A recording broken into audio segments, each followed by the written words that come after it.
Hello বন্ধুরা, কেমন আছো সবাই? আশা করছি সবাই ভালো আছো আর আমিও ভালো আছি। আজকে আমার আরেকটা রেসিপি নিয়ে আসলাম, ডাল মাখানি। প্রথমে চানার ডাল নিয়ে নিলাম, যেটা আগে থেকেই ভিজিয়ে রেখেছিলাম। তারপর টমেটো, আদা রসুন আর 2টা কাঁচা লঙ্কা নিয়ে নিলাম। তারপর কুকারের মধ্যে একটু ঘি দিয়ে ডালগুলো দিয়ে দিলাম। ডালগুলো কিন্তু ভাজা যাবে না, দিয়েই সঙ্গে সঙ্গে জল দিয়ে দিতে হবে।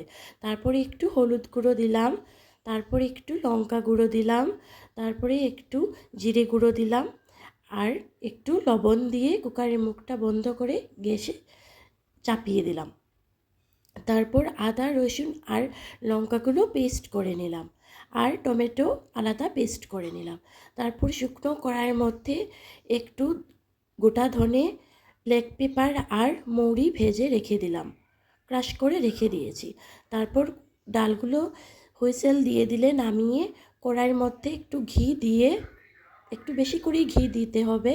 তারপর পেস্টগুলো দিয়ে দিলাম, কাঁচা লঙ্কা আদা রসুন পেস্ট দিয়ে টমেটো পেস্টগুলো দিয়ে দিলাম, দিয়ে একটু হলুদ গুঁড়ো, একটু লঙ্কা গুঁড়ো, একটু জিরে গুঁড়ো, একটু ধনে গুঁড়ো আর চিনি দিয়ে ভালো করে ফ্রাই করে নিলাম, যতটুকু পর্যন্ত না মশলা থেকে তেল ছাড়ছে। বন্ধুরা, তোমাদের যদি আমার এই রেসিপিটা ভালো লেগে থাকে তাহলে like comment share and subscribe অবশ্যই করো। তারপর মশলাগুলো ভালো করে ভাজা হয়ে এলে ডালগুলো দিয়ে দিলাম। ডালগুলো দিয়ে উপর থেকে মশলাগুলো আগে যে ভেজে রেখেছিলাম ওইগুলো দিয়ে দিলাম, দিয়ে ভালো করে নাড়াচাড়া করে নামিয়ে নিয়ে ফ্রেশ ক্রিম দিয়ে দিলেই রেডি হয়ে গেল ডাল মাখানি। বন্ধুরা, তোমরা যারা আমার এই চ্যানেলে ভিজিট করেছো বা ভবিষ্যতে করবে, তাদের সবাইকে আমার তরফ থেকে ধন্যবাদ।